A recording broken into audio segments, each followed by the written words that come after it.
Welcome to the penultimate episode of the Factions of the Burning Crusade series.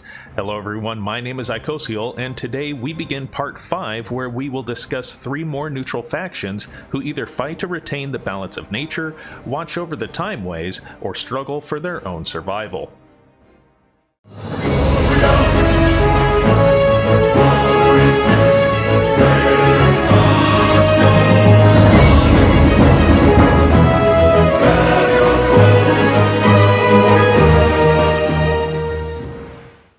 When the Dark Portal opened, it sprung into action many factions that lay dormant while the Horde and Alliance waged war on Azeroth.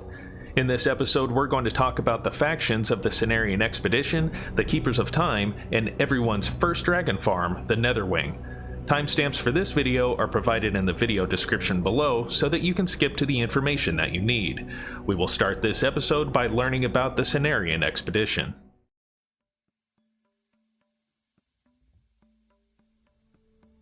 Led by Icosiol Windsinger, the Cenarion Expedition is made up of Tauren and Night Elves based at the Cenarion Refuge in Zangar Marsh. When the Dark Portal opened, the expedition was sent forth by the Cenarion Circle into Outland to study the surviving life forms that called the alien world home. Originally a small organization controlled by the Circle, they have now grown to be its own faction, independent from the Circle's leadership on Azeroth. So far separated from the Circle are they, that no amount of reputation with the Circle will help newcomers seeking an alliance with the expedition. While their main base of operations is found in Zangar Marsh, more outposts can be found in Hellfire Peninsula, Terrakar Forest, and Blade's Edge Mountains. If you're a jewel crafter, blacksmith, leatherworker, or alchemist, you're going to find a great need to increase your reputation with the expedition. That's because when you reach Revered and Exalted, many new plans, recipes, and designs will become available for purchase. Several items contain nature resistance, which tanks will find necessary should they choose to take on a particular raid boss in Serpent Shrine. Since these are the only real important items to increase rep with the expedition, I will only show you what you can purchase when you reach Revered and Exalted. To purchase these items, you will want to find the Cenarion Expedition Quartermaster, Fedrin Swiftspear, who is located here at the Cenarion Refuge in Zangar Marsh. When it comes to gaining reputation with the expedition, it's very similar to that of Honor Hold or Thrallmar, where you will avoid completing any quest for the faction. That way we save those quests to help quicken your reputation gain at the later stages and thus reduce the amount of grinding you'll inevitably have to do to reach Exalted. To begin, you will want to head to Zangar Marsh when you reach level 62. Now, there's 2 things you can do, which is either run multiple slave pens and underbog dungeons until you reach Honored, or you can turn in unidentified plant parts to Lorana Tharwell, who is located here at the Cenarion Refuge. For each unidentified plant parts turn-in, you will earn 250 reputation, but more importantly, you will receive a package of identified plants. These packages have a chance to contain an uncatalogued species, which starts a repeatable quest. Each uncatalogued species will earn you 500 reputation, but do not turn these in yet. You want to hold on to these until you reach Honored, so for now, let me make sense of all of this. Unidentified plant parts can only be turned in while you're either neutral or friendly. That means the most that you can turn in this quest is 36 times. You can purchase these on the auction house, so don't buy more than 360 should you choose to do that. If you don't want to purchase all of them, you can kill nearly any creature in Zangar Marsh to find them, but I have found that Bogflare Needlers, Boglash, and Sporewings tend to drop them at the best rates. All of this means you don't want to run slave pens or underbog before you reach Honored. If you're an herbalist and simultaneously farming Sporegar rep, you can kill the bog lords located in the corners of Zangar Marsh and pick their corpses, which will commonly drop unidentified plant parts and earn you 15 rep per kill for the Sporegar. So what did it take me 3 minutes to say in so many words? Just continue to turn in unidentified plant parts until you reach Honored.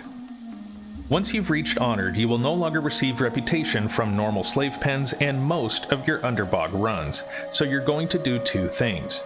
The first is you're now going to turn in all of the uncatalogued species you have gathered, which if you maximized your unidentified plant parts turn in, you should have around 6 or 8 to turn in.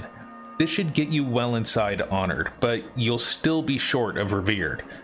Now you will finally begin completing all of the Cenarion Expedition quests, and there are a lot of them. So many, in fact, that honestly I don't want to type them all, so instead you'll just have to go to Wowhead or some other TBC database and look them up. Seriously, if I showed you on screen, it would be a wall of text, so trust me on this. You will find most of your Cenarion Expedition quests in Zangar Marsh, but you will find more at the Outpost in Hellfire Peninsula, Coilfang Reservoir, Terakar Forest, and Blade's Edge Mountains. Once you're done with all of these quests, or if completing quest is not your thing, you will need to grind Steam Vault's dungeon. Each Steam Vault run should give you around 1400 reputation depending on how much you end up clearing. During those runs, you may pick up Coilfang armaments, which can be turned into Yazel Windsinger at the Cenarion Refuge. If you and your group are ready for it, you will find a larger reputation gain through running Slave Pens, Underbog, and Steam Vault on Heroic mode by about 50%. Continue to do this until you reach Exalted, and enjoy the rewards from the Cenarion Expedition.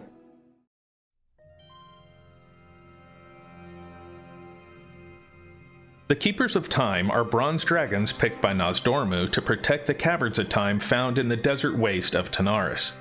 Commanded by the Titans, it is their sacred mission to protect the cavern against the intrusion of mortals whose interference would disrupt the flow of time. When the dragon aspects lost their powers, the Keepers of Time became the Time Walkers, who would aid the mortals who now watch the Timeways. Recently, the mysterious infant Dragonflight was discovered to be meddling in 2 of the Timeways, and it's up to you to undo the damage they have caused. There's no items you can purchase at Friendly, so you will need to reach at least Honored to earn some new items. At Honored, there's a ton of PvP gear to choose from, as well as a few jewel crafting designs and enchants. While all of this gear is tailored for level 70, I will still only show you what's available at Revered and Exalted. Revered, you can purchase more jewel crafting designs, a main hand sword, and some plate tanking legs. When you reach Exalted, you can purchase the Flask of Supreme Power Alchemy Recipe, Superior Agility Enchant Formula, and 3 epic items and the Keepers of Time Tabard. To purchase these items, you'll need to find the Keepers of Time Quartermaster, Alermi, who is located within the Caverns of Time. This is perhaps the most straightforward reputation grind in the entire expansion. There's not a lot of quests to complete, so really what you're going to be doing is just grinding instance runs over and over again. All the quests available are found at the Caverns of Time, and they begin with To the Master's Lair. Complete those and then just run Escape from Durnhold Keep and the Black Morass until your eyes and fingers begin to bleed. Now, it is important to note that if you want to truly maximize your reputation gains in Escape from Durnhold Keep, you will want to clear all of the enemies in both Durnhold Keep and Terran Mill before you activate the event. Some of the enemies will despawn after you have completed the events and killed Epic Hunter. Once you have reached Revered, you can get a port to the Caverns of Time from Zephyr, who is found in the World's End Tavern in Shatrath. Now have fun instance grinding your way to Exalted.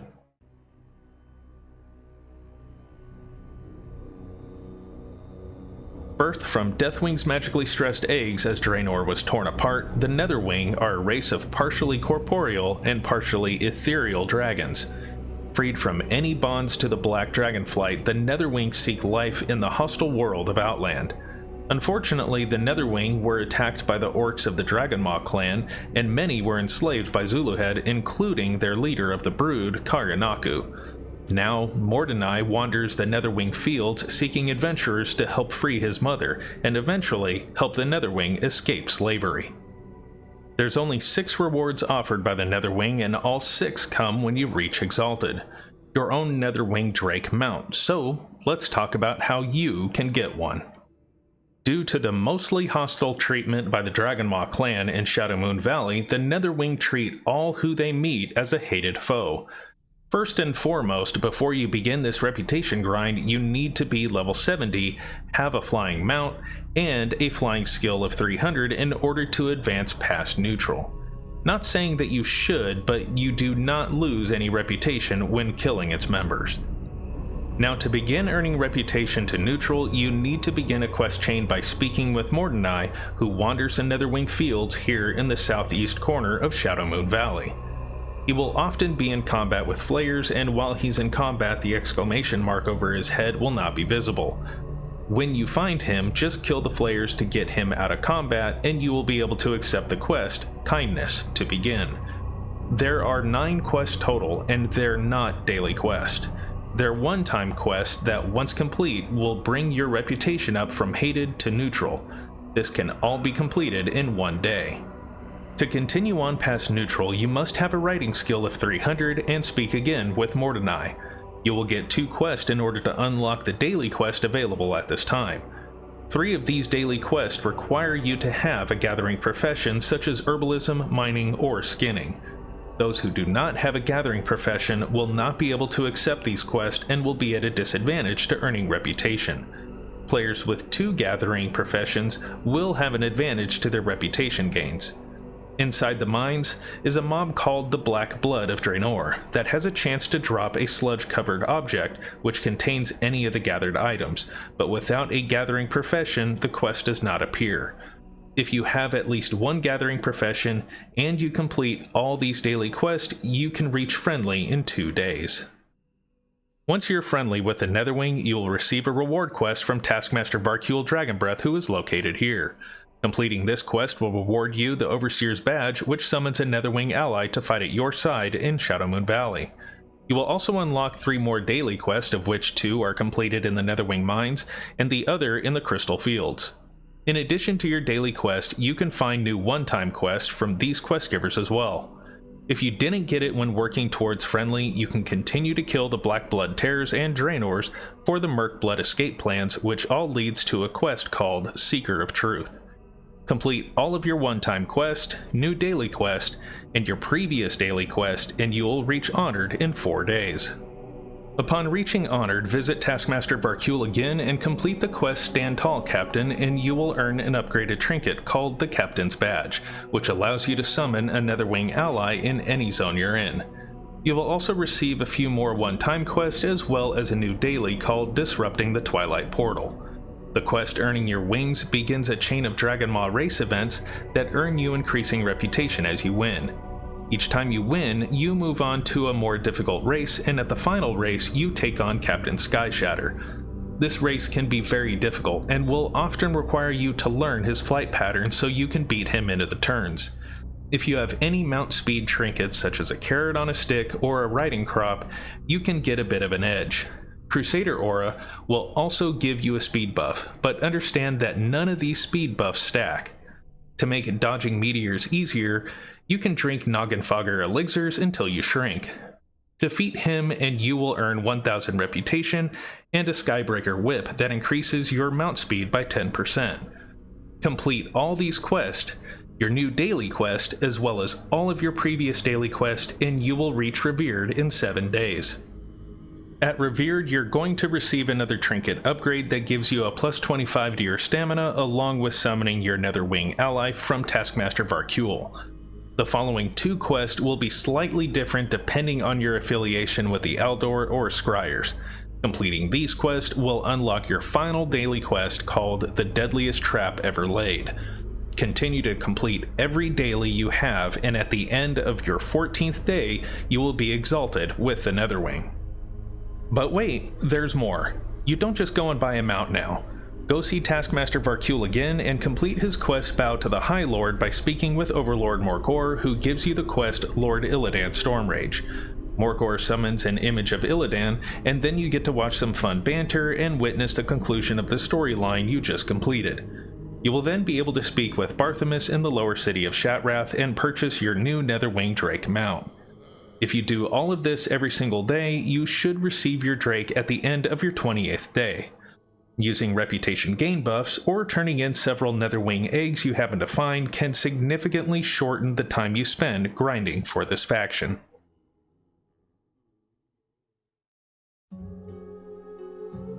Thank you very much for watching part 5 of this Classic TBC Faction Reputation Guide series. Next week will be the final episode of this series, and in that video I will be talking about our final 3 factions, which are the Violet Eye, Scale of Sands, and the Ash-Tongue Deathsworn.